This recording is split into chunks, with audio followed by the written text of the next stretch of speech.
जय हिंद साथियों, स्वागत है आप सभी का एजुकेशन केयर 6 में। आज हम बात करेंगे बीपीएससी से आई हुई एक नई वैकेंसी के बारे में, जो कि बिहार के प्रधान शिक्षक बहाली को लेकर 40,247 पदों की ये बहाली की प्रक्रिया है दोस्तों।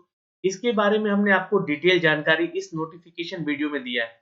इस वीडियो का लिंक हमने डिस्क्रिप्शन में दे रखा है, आप इसको एक बार जरूर रीचेक कर लीजिए। यही नहीं दोस्तों, आपको बता दें कि जब इसका फॉर्म 2022 में आया था, बहुत सारे लोगों ने फॉर्म भरा था, लेकिन इनमें से बहुत कम ऐसे स्टूडेंट थे जिनका सिलेक्शन हुआ था। लगभग 400 के आसपास की सिलेक्शन हुए थे यहाँ पे। लेकिन एक बार फिर से इस बहाली को निकाला गया, यानी कि ये अपने बहाली में दूसरे चरण की परीक्षा। वेब कैम आपके पास होना चाहिए। इस फॉर्म को भरने को लेकर स्टेप बाय स्टेप सारी जानकारी आपको देने जा रहे हैं। वीडियो को ध्यान से देखिएगा और अगर वीडियो पसंद आए तो एक लाइक और शेयर भी जरूर कर लीजिएगा। क्या एलिजिबिलिटी क्राइटेरिया है, मैंने आपको पिछली वीडियो में बताया है। इस वीडियो को जाके अभी देखिए पहले, उसके बाद इस फॉर्म को भरने का प्रयास कीजिए। चलिए तो शुरुआत करते हैं, सीधे लिए चलते हैं बीपीएससी के ऑफिशियल वेबसाइट पे। दोस्तों हम हैं बीपीएससी के ऑफिशियल वेबसाइट पे। आपको आना होगा यहाँ पे ऑनलाइन वाले सेक्शन पे। ऑनलाइन वाला सेक्शन पे जैसे ही आप क्लिक करिएगा तो यहाँ से आप इस पेज पे आ जाएंगे, जहाँ से आपको लॉगिन करने के लिए यहाँ पे एक अपडेट भी दिया जाएगा। लेकिन आपको यहाँ से लॉगिन अभी नहीं करना है, अभी आपको करना है रजिस्ट्रेशन। तो देखिए यहाँ पे 4 तरह के अभी फॉर्म भरे जा रहे हैं दोस्तों, है ना। यहाँ पे आप चेक कर लीजिएगा। पहला ब्लॉक हॉर्टिकल्चर जो ऑफिसर की वैकेंसी है, इसके रिगार्डिंग। दूसरा है हेड टीचर के लिए, जो कि आपका अपडेट किया गया है। तीसरा हेड मास्टर के लिए। ये दोनों ही वैकेंसी जो है एक साथ दी गई है। यहाँ पे क्या है कि आपका एजुकेशन डिपार्टमेंट और एससी एसटी कल्याण विभाग में दोनों तरह की वैकेंसी, इसलिए इसका फॉर्म अलग से भरवाया जा रहा है। ठीक है, मैं इसका भी फॉर्म बता दूंगा भर के, लेकिन बिल्कुल सेम प्रोसेस है। अगर आप लोग इस वीडियो को देख रहे हैं तो इसका भी फॉर्म आप एज इट इज यहाँ से भर सकते हैं। लेकिन फिर भी अगर आप ज्यादा ज्यादा कमेंट कीजिएगा तो इसका भी फॉर्म भरने वाला वीडियो जरूर बना दूंगा। तो चलिए यहाँ पे आपको अप्लाई ऑनलाइन वाला लिंक दे दिया गया है। आप यहाँ से इसका पीडीएफ डाउनलोड कर सकते हैं, नोटिफिकेशन पढ़ सकते हैं और इंस्ट्रक्शन पढ़ सकते हैं फॉर्म के भरने को लेकर। तो मैं इसको भी ओपन कर दे रहा हूँ, ताकि जो है आप लोग यहाँ से अगर देखना चाहेंगे तो इसके नोटिफिकेशन को भी देखते देखते आप फॉर्म भर लेंगे। आशा करते हैं कि ये सारी जानकारी जो मैं आपको साझा कर रहा हूँ, आप लोग भी एक दूसरे को साझा जरूर कीजिएगा। चलिए अप्लाई ऑनलाइन वाले सेक्शन पे क्लिक कर लेते हैं और जैसे ही आप क्लिक करेंगे आपके सामने एक वेब पेज ओपन हो जाएगा, जो कि रजिस्ट्रेशन का वेब पेज होगा।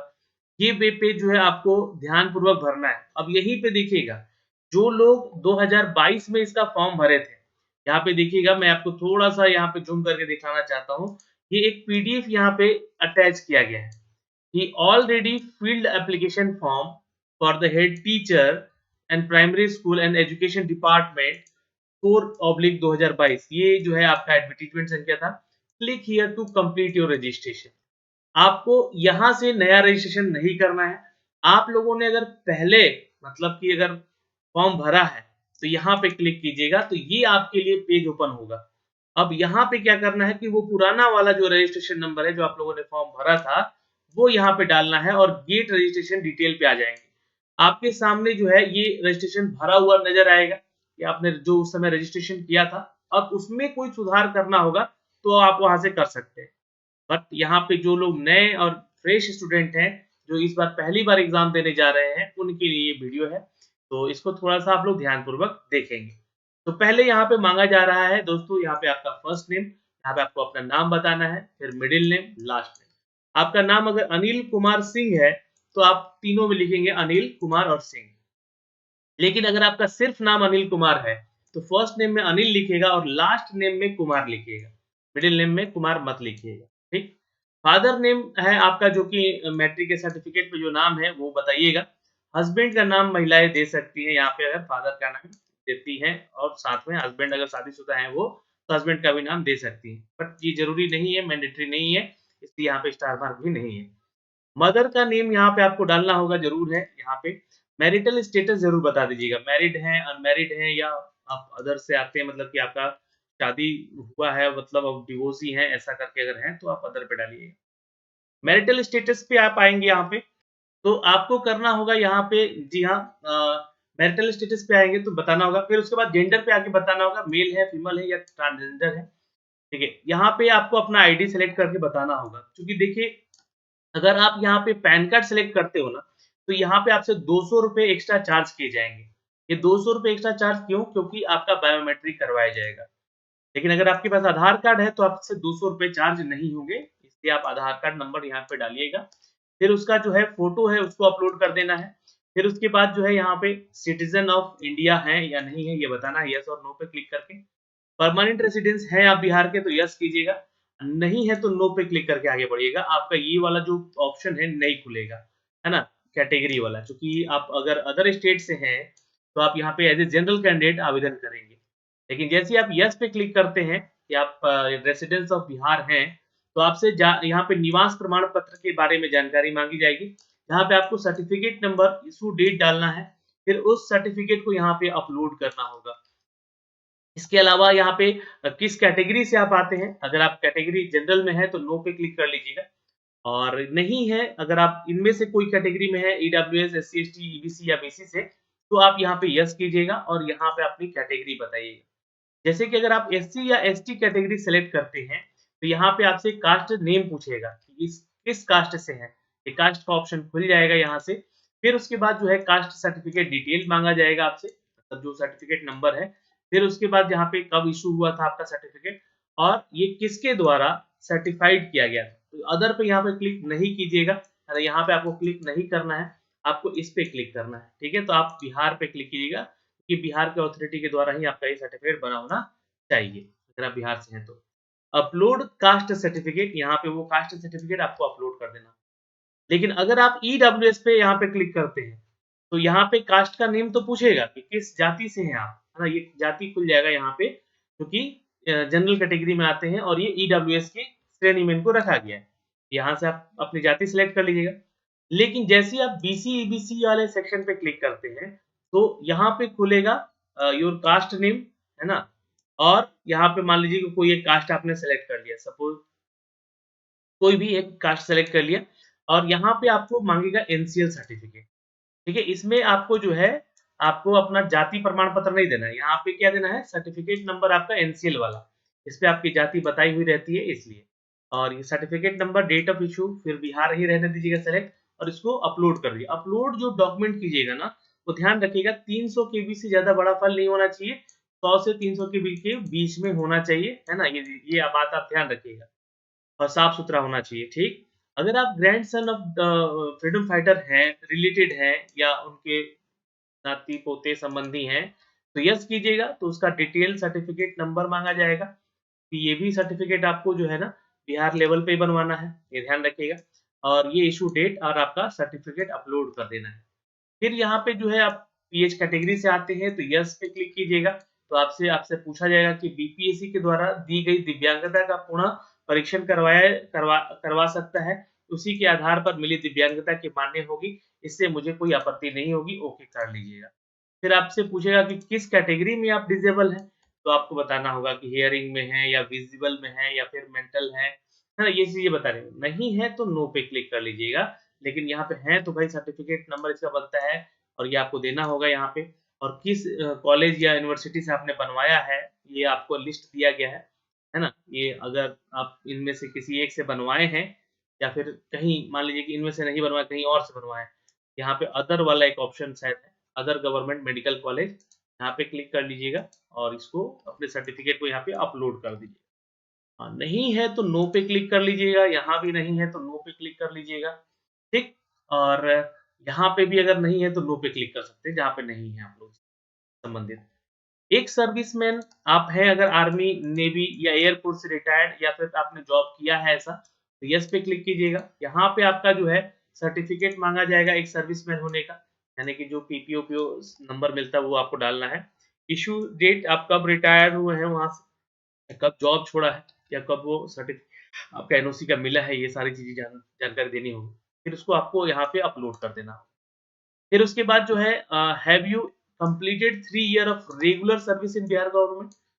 तो अगर यस है, मतलब आप कहीं जॉब कर रहे हैं, तो भाई यस पे क्लिक कीजिएगा और नहीं तो नो पे क्लिक कीजिएगा। अगर यस कीजिएगा तो डेजिग्नेशन पूछा जाएगा, आपके ऑफिस और कहाँ पे है आपका ऑफिस, ये और आपका एनओसी जॉइनिंग लेटर के तौर पे आपको यहाँ पे अपडेट करना होगा। एनओसी का सर्टिफिकेट नंबर और इश्यू डेट डालना होगा और उसको अपलोड कर देना होगा। एम्प्लॉयमेंट सर्टिफिकेट जिसे हम लोग कह रहे हैं। नहीं है तो नो पे भाई क्लिक करके आगे बढ़ सकते हैं। क्योंकि अब देखिए, इसको करना यस ज़रूरी है। ये पूछिए क्यों? क्योंकि ये इसका जो आपका नोटिफ़िकेशन है, इस नोटिफ़िकेशन में देखिएगा ना तो एक जगह एक्सपीरियंस की बात की गई है। मैं आपको यहाँ से दिखलाना चाहता हूँ, अगर आप इसको डाउनलोड कीजिएगा एडवर्टाइज़मेंट को, हेड टीचर एडवर्टाइज़मेंट, ठीक है? मैंने यहाँ पे सपोज़ क्लिक किया, तो ये देखिएगा, चलिए मान लीजिए यहाँ पे अगर आपका डेस्कटॉप पे था, है ना?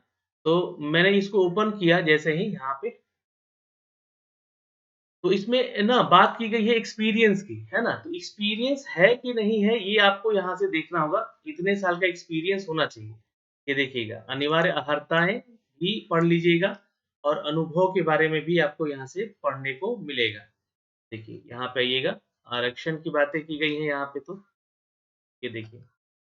यहाँ पे जो है एक बात लिखी गई है कि सरकारी प्रारंभिक विद्यालयों में कम से कम 8 साल का वर्क एक्सपीरियंस शिक्षण अनुभव प्रमाण पत्र देने हेतु सक्षम पदाधिकारी के द्वारा जिला शिक्षा पदाधिकारी से होंगे। यानी जिला शिक्षा पदाधिकारी के द्वारा उसको निर्गत करवाना है, टेस्ट करवाना है और ये आपको सर्टिफिकेट फिर आपको अपलोड करना है। तो ये आपके पास बना होना चाहिए।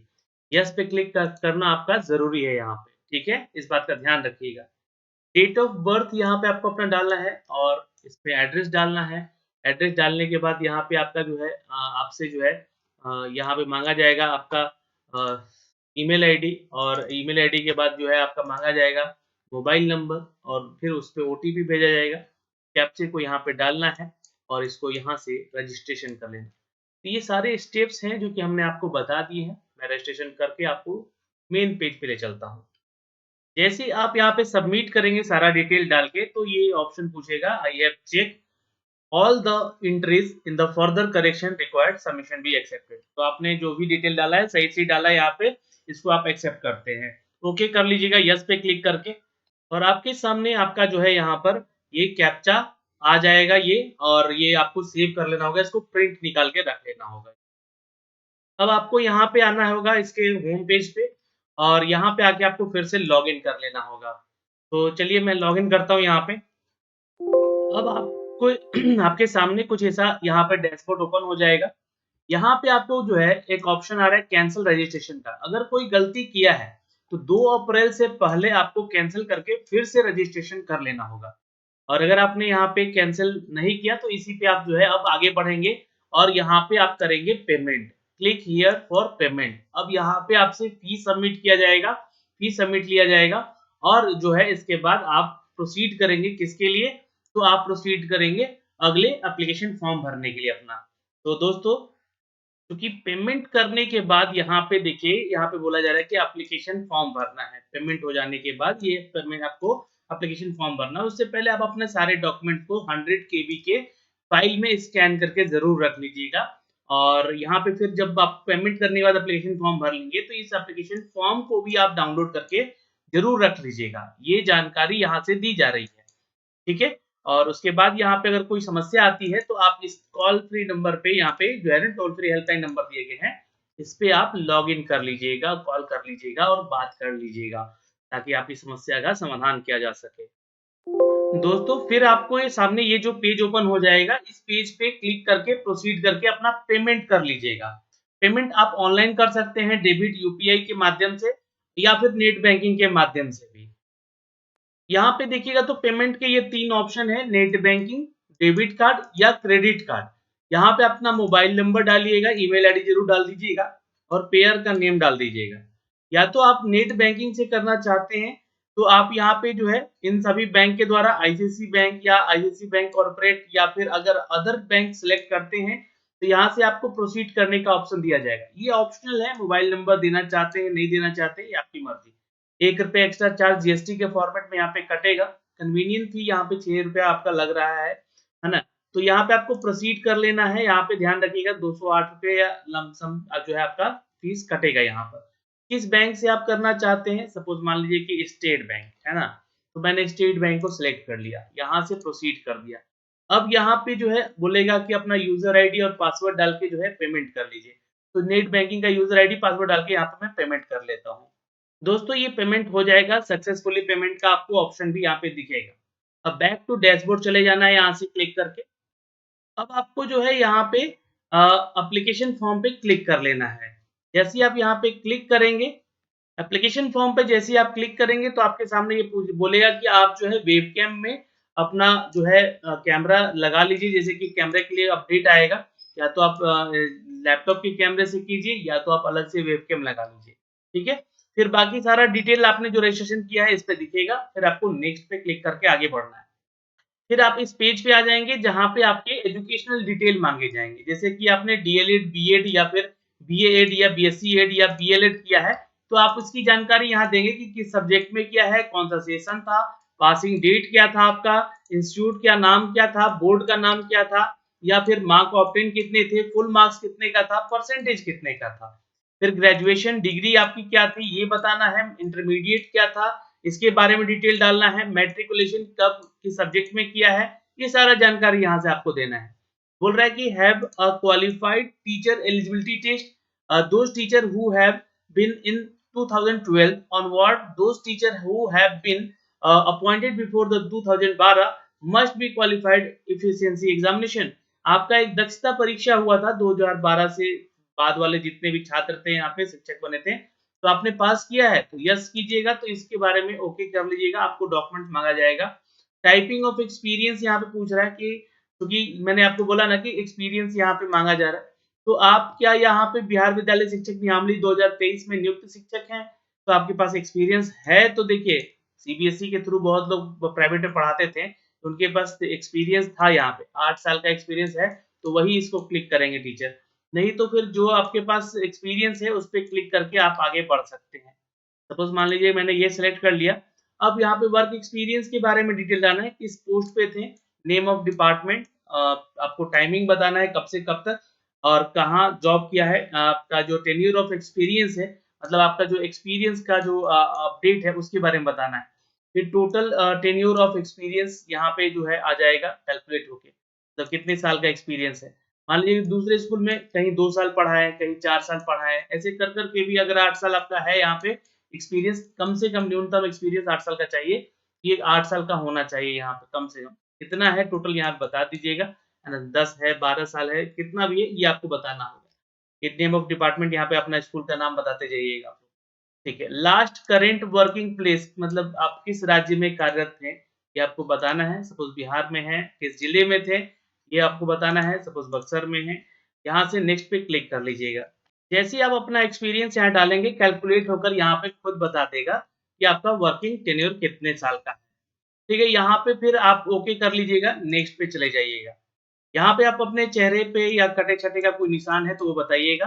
अन्य कोई सूचना देना चाहते हैं तो हाँ पे क्लिक कीजिएगा, नहीं तो नो पे क्लिक करके जो है आप यहाँ पे अपना अब फ़ोटो अपलोड क्लिक करेंगे। जैसे कि यहाँ पे वेबकैम का आपका पिक्चर दिखेगा, यहाँ पे आपका जो है इमेज आ जाएगा, क्लिक जैसे ही कीजिएगा इस वाले सेक्शन पे और यहाँ पे आपको अपना इंग्लिश सिग्नेचर और यहाँ पे हिंदी सिग्नेचर अपलोड कर देना है दोस्तों। तो कुछ इस तरीके से जो है आप अपना फॉर्म भर सकते हैं और प्रिंट निकाल सकते हैं। प्रिंट ज़रूर निकाल लीजिएगा, क्या गलती नहीं करनी है मैंने आपको सारी जानकारी दे दी है।